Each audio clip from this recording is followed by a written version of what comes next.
What is going on, everybody? My name is Jacob, and I have been a die-hard Pistons fan since 2003, and I am eager to see this team getting back to playing winning basketball.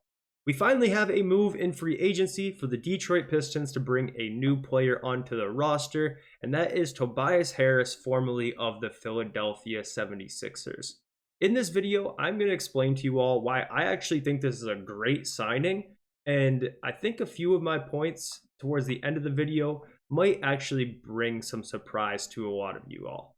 So, Tobias Harris, of course, played with the Detroit Pistons from 2015 until 2018, so most of us Pistons fans are pretty familiar with Tobias Harris. Tobias Harris is now 31 years old and just signed a 2-year deal with the Pistons worth $26 million per year.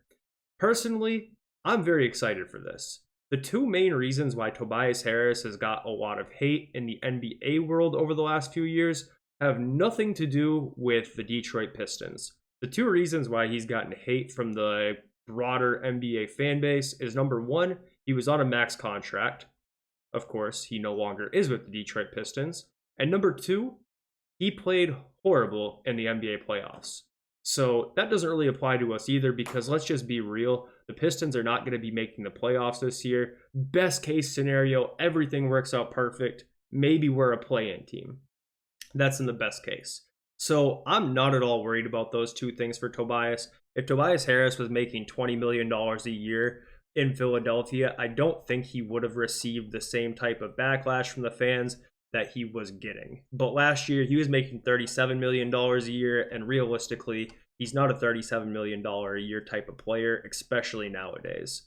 But for $26 million a year, that might sound like a lot, but the good news is that it's only a 2-year deal. So the Detroit Pistons had $50 million in cap space before signing Tobias Harris, so he does eat up about half of that available cap space.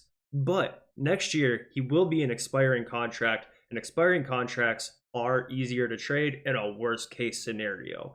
But I really don't think we'll have to because going into next season, Ivy's still going to be under his rookie contract. Jalen Duren's going to be under his rookie contract. Asar Thompson will be under his rookie contract. And Ron Holland will be under his rookie contract. So I am not at all worried about a 2-year deal for $26 million a year, screwing up our books or kind of tying our hands in any way for any future moves that we might make. So I'm actually super excited to have Tobias back here. I know a lot of people, like I said, were hating on him because he was overpaid and he did play well in the playoffs, but neither of those things affect us. Tobias brings the ability to space the floor, which will definitely help out our team. Of course, spacing was one of our biggest issues last year. Having this guy out there with Fontecchio potentially is just going to give Cade so much more room to operate than he has had in his career at all at any point. Also, the team definitely has lacked veteran presence over the last few years, and most importantly, veterans that play. Of course, we have had guys on the roster like Joe Harris and whatnot, but a veteran is not really a veteran if they have one foot out the door because they're either about to be out of the league or they're about to leave and I already know they're about to leave Detroit. And they're also not the same if they're not playing at all, if they're just a locker room guy. Tobias is a veteran who has been around the league for a long time. He's a pro's pro, and I think that he's going to bring a dynamic and just kind of a thing to the roster that we haven't had in quite some time.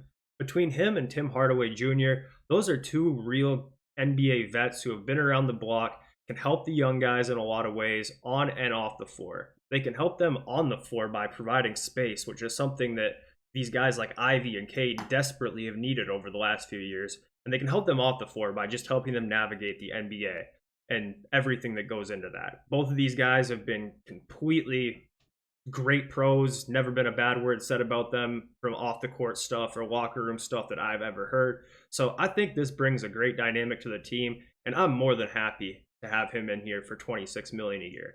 Now, if it was a 4-year contract for $26 million a year, I would have a different reception because realistically that would tie our hands in the future. But for 2 years, you really can't go wrong. I think that by the time these 2 years are up, whether we want to move off of him or if we want to re-sign him for even cheaper, either option will be fine. But I do not think this will tie our hands whatsoever when we're looking to potentially add more players to the roster, either through the rest of this free agency or even next year. So let me know what you guys think. I'm not at all upset with the Tobias Harris signing. I think that he's going to help the team a lot in a lot of different ways. I think he'll be a starter. I think that he might enable Stu to be able to go to the bench and play the backup five where he's probably a better fit. I think that he's going to help Cade and Ivy provide spacing. I'm just a fan of it. For 2 years, I don't think you can go wrong. Like I said, if it was 4 years or even 3, we'd have a little bit of a different outlook on it. But I think this is a perfect deal for what was available left on the board. And honestly, when you look at the remaining free agents left, there's not very many of them that are 17 point per game guys like Tobias Harris. So let me know what you guys think. We'll talk soon.